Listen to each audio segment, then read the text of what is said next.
अरविंद जी ने फिर कहा 2 नवंबर को जो 30,000 पेज की फाइल की गई है, यह 30,000 जो पेज फाइल किए हैं ईडी ने, उसके अलावा करीब 1 लाख पेज ईडी के पास वो हैं जिसके अंदर अरविंद केजरीवाल और आम आदमी पार्टी के नेताओं की बेगुनाही साबित होती है। उन पेजों को कोर्ट के रिकॉर्ड में क्यों नहीं लाया जा रहा, यह अरविंद जी ने कोर्ट से पूछा। कोर्ट ने कोई जवाब उस समय नहीं दिया। उसके बाद उन्होंने कहा, ये जो शराब घोटाला है ये आखिर क्या है, क्या आरोप लगाया गया है? आरोप यह लगाया गया है कि किसी साउथ लॉबी ने 100 करोड़ रुपए की पैसे शराब की पॉलिसी बनाने के लिए आम आदमी पार्टी को दिए। यही आरोप है बेसिकली ईडी का, कि 100 करोड़ रुपए एक पॉलिसी बनाने के लिए सो कॉल्ड साउथ लॉबी ने आम आदमी पार्टी को दिए। जस्टिस खन्ना ने अपने सुप्रीम कोर्ट के ऑर्डर में पेज नंबर 22 के पैराग्राफ नंबर 12 में कहा है कि जो 100 करोड़ रुपए की रिश्वत वाली बात है, this is a matter of debate. ये बात संदेहास्पद है, ये बात विवादास्पद है, ये बात बहस योग्य है। इसके लिए अभी तक ईडी ने कोई सबूत दाखिल नहीं किए हैं कि 100 करोड़ की रिश्वत साउथ ग्रुप ने आम आदमी पार्टी के नेताओं को दी। तो असली शराब घोटाला क्या है? अरविंद जी ने कहा, असली शराब घोटाला शुरू होता है ईडी की जांच शुरू होने के बाद। जब ईडी की जांच शुरू होती है, ईडी की जांच के 2 मकसद थे। पहला मकसद है आम आदमी पार्टी को क्रश करना, आम आदमी पार्टी को भ्रष्टाचारी साबित करना, खुद ये बात फैलाना कि आम आदमी पार्टी ने शराब घोटाला किया है। यह ईडी का पहला मकसद है। ईडी का दूसरा मकसद है एक्सटॉर्शन रैकेट चलाना, और मैं इसके सबूत अदालत के सामने पेश कर रहा हूं। ईडी का मकसद है पैसे इकट्ठे करना। फिर अरविंद केजरीवाल कहते हैं, शरद चंद्र रेड्डी के केस में शरद चंद्र रेड्डी को जमानत 2 कारणों से मिली। सबसे पहले शरद रेड्डी ने मेरे खिलाफ दिया बयान। सबसे पहले शरद चंद्र रेड्डी ने उनके खिलाफ बयान दिया।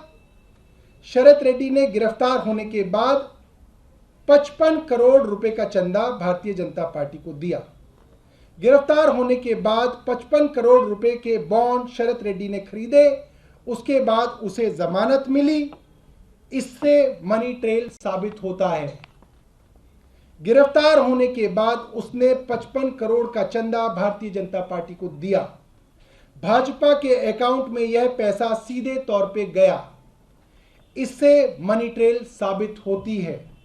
यह पूरी जांच का मकसद था कि एक तरफ आम आदमी पार्टी को क्रश करना, एक स्मोक स्क्रीन क्रिएट करना, आम आदमी पार्टी को भ्रष्टाचारी साबित करना, और इस स्मोक स्क्रीन के पीछे एक्सटॉर्शन, पैसे की वसूली करना, जो कि शरद चंद्र रेड्डी की कंपनी औरोबिंदो फार्मा और उसकी सब्सिडरी, जिन्होंने 55 करोड़ रुपए के इलेक्टोरल बॉन्ड खरीद के भारतीय जनता पार्टी को दिए और उनको जमानत मिली और उनको सरकारी गवाह बनाया, इस चीज से साबित होता है। अब इसके बाद अरविंद केजरीवाल जी के वकील ने अदालत से कहा और अदालत से पूछा कि जब इसी मामले में 55 करोड़ रुपए की मनी ट्रेल के सबूत हम दे रहे हैं, तो क्या ईडी इसकी जांच करेगी?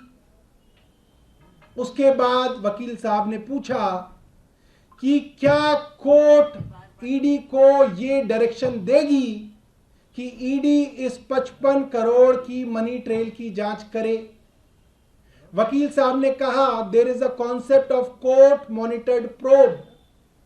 क्या कोर्ट इसकी मॉनिटरिंग करेगा कि ईडी 55 करोड़ रुपए की जांच करे? यह बात कोर्ट के संज्ञान में लाई गई है।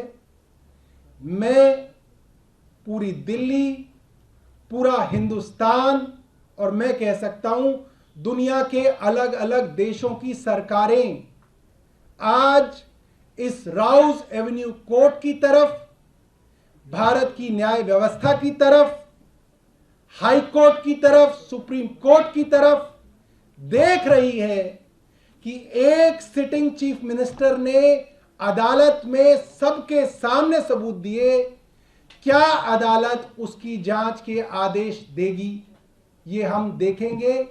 और पूरा हिंदुस्तान और पूरा संसार आज इस चीज को देखने के लिए व्याकुल है।